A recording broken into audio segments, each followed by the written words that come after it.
é Alice, eu tenho 20 anos e eu faço parte da Juventude Negra Feminina de Santa Maria. E eu considero que quando tu nasce mulher negra, tu já nasce militando. Eu me inseri no feminismo negro justamente porque o feminismo universal, ele era branco e não me contemplava, não me representava e não me acolhia. Então, por procurar um lugar seguro, por procurar um lugar em que eu fosse protagonista da minha história, que eu fosse também um agente de transformação, que não fosse considerado só um apêndice no movimento, eu me juntei com as gurias negras que me fortalecem muito e que me dão muito apoio. E apesar de eu considerar que só o feminismo negro ele pode, enfim, me livrar das correntes que eu tenho, eu também tenho algumas críticas em relação ao movimento e eu acho que se dá principalmente por causa da internet. Eu acho que essa geração tombamento esqueceu muita gente, principalmente a galera periférica de onde o feminismo negro vem, assim. E eu acho que a gente não se ligando para algumas questões de classe e de como elas se interseccionam com toda essa questão de gênero e de cor, elas acabam se perdendo e não sendo de fato libertadoras. Meu nome é Camila, eu tenho 25 anos, eu me considero feminista desde que eu nasci, porque eu acho que no momento que a gente reconhece, assim, no momento que a gente nasce mulher, a gente já entende algumas opressões que o gênero acarreta na nossa vida. Então, por mais que eu não tivesse esse reconhecimento da palavra feminista, eu acho que eu já era combativa desde muito nova. O movimento feminista na minha vida ele foi essencial, porque no momento que eu entendi que eu tô dentro de um contexto social, construído, cultural e histórico, que faz com que o meu gênero ele se transforme em algo errado ou em algo menor do que outro, só porque eu nasci mulher, e eu encontro um grupo em que ele diz que isso daí é uma bobagem, isso daí não deveria ser assim, enfim, eu me sinto de alguma forma acalentada e de alguma forma representada, e isso me dá força para seguir em frente e lutar de várias maneiras e entender o meu papel dentro da sociedade. Então eu acho que ele é essencial, foi essencial na minha vida, porque eu aprendi que não era um problema ser mulher, e que isso na verdade se transformava num veículo de luta para uma mudança. Oi, meu nome é Laura, eu tenho 27 anos, eu me considero feminista desde sempre. Me envolvi com o movimento feminista na faculdade em 2012, quando eu ajudei a construir a primeira marcha das Odias de Santa Maria. Todo o processo assim, de envolvimento com o feminismo foi muito importante na minha vida, como eu acredito que seja para a maioria das gurias. Para mim, a questão central do feminismo brasileiro hoje é a descriminalização do aborto, e cuja proibição ainda mata uma mulher a cada 2 dias pelas estimativas. A falta de direitos reprodutivos das mulheres brasileiras é assustadora se tu comparar com a realidade de outros países, quanto, enfim, só pensando sobre isso mesmo. E a gente sabe que os poucos direitos que já foram conquistados, né, que é o aborto legal em caso de estupro e feto anencéfalo, são constantemente ameaçados. Nos últimos tempos rolaram projetos para inviabilizar cada vez mais esse procedimento que já é complicado, né? A gente sabe de muitas histórias de mulheres que deveriam ter acesso a esse procedimento legal e gratuito e elas acabam não tendo.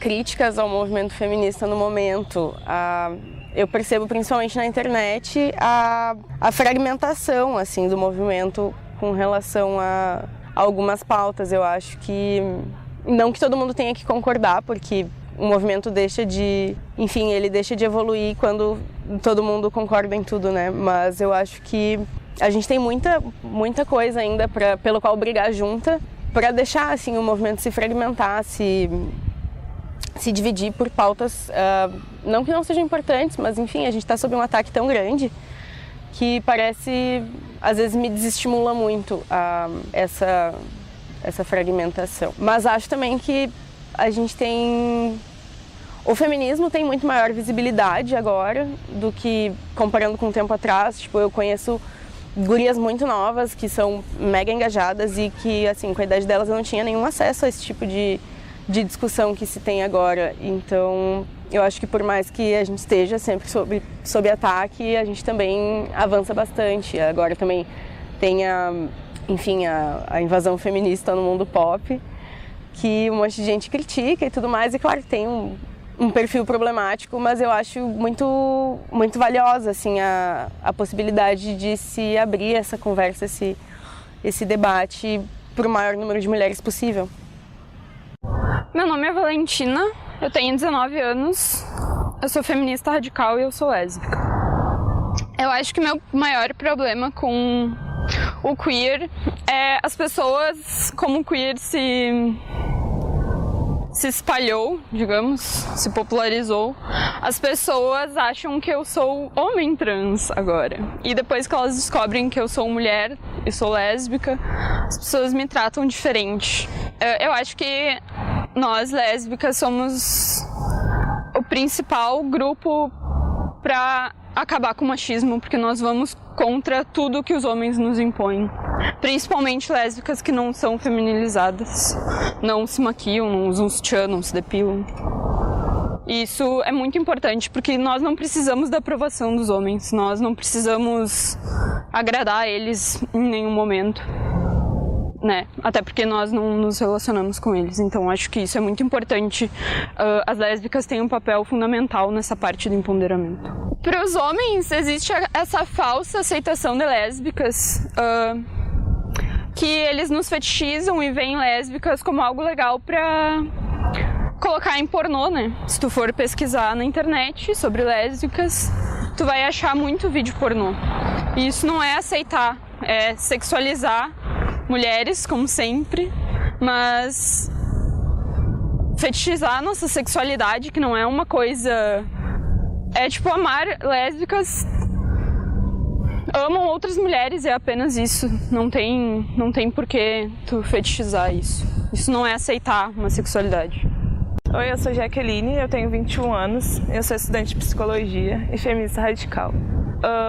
Desde o início da nossa socialização como mulheres, né, nós nunca fomos ensinadas a falar em público, nossa liberdade sempre foi cortada desde o início, né? Então, para mulheres estarem em espaços públicos e serem escutadas é muito difícil. O movimento LGBT não é diferente. Por isso que as mulheres lésbicas muitas vezes não estão no movimento LGBT por não se sentirem contempladas. E por isso que elas preferem estar no feminismo do que no movimento LGBT. Historicamente, o movimento LGBT sempre utilizou só falava da letra G, né, dos homens gays. Então, mesmo que a internet tenha avançado muito em relação ao movimento LGBT e todas essas pautas de opressões, as mulheres ainda são invisibilizadas e as mulheres lésbicas muito mais. É porque numa sociedade patriarcal onde as mulheres devem servir os homens, é muito complicado quando tu se coloca na posição de não fazer isso, né? Então é aí que surge a fetichização assim, das mulheres muito forte. Tu tem que ficar o tempo inteiro colocando a tua sexualidade, assim, comprovando tua lesbianidade. Porque senão a qualquer momento os homens chegam querendo fazer sexo a três e coisas assim, que acontece muito na rua, né? Tipo, duas mulheres estão se beijando e o homem pergunta se ele pode participar, porque ele não acredita que duas mulheres possam sim se amar sem ele estar no meio disso. E aí que vem o ódio deles e o estupro corretivo, né? Que é a ideia de voltar à norma. Eu queria um dia de trégua, um dia de folga. Um dia que nenhum corpo novo fosse empilhado. Um dia que nenhuma agonia nova fosse somada às que já existem. E eu tô pedindo que vocês me deem isso. E como eu poderia pedir menos? Isso é tão pouco. E como vocês poderiam oferecer menos? Isso é pedir tão pouco. Até em guerras há dias de trégua. Sério, vão e organizem uma trégua. Parem o lado de vocês por um dia. Eu quero uma trégua de 24 horas sem estupro. Eu desafio vocês a tentar. Eu demando que vocês tentem. E eu não me importo de implorar para que vocês tentem. O que mais vocês estariam fazendo aqui? O que mais esse movimento poderia significar? O que mais importa tanto quanto isso? E nesse dia de trégua, em que nenhuma mulher é estuprada, nós começaremos a verdadeira prática da igualdade. Porque não podemos começar antes desse dia. Antes desse dia, isso significa nada, porque é nada, não é real, não é verdadeiro. Mas quando esse dia chegar, isso se torna real. Se o seu conceito de liberdade inclui estupro, você está errado. Você não poderá mudar o que alega querer mudar. Para mim, eu quero conhecer um dia de liberdade antes de morrer. Eu deixo vocês agora para fazer isso por mim e pelas mulheres que vocês dizem amar.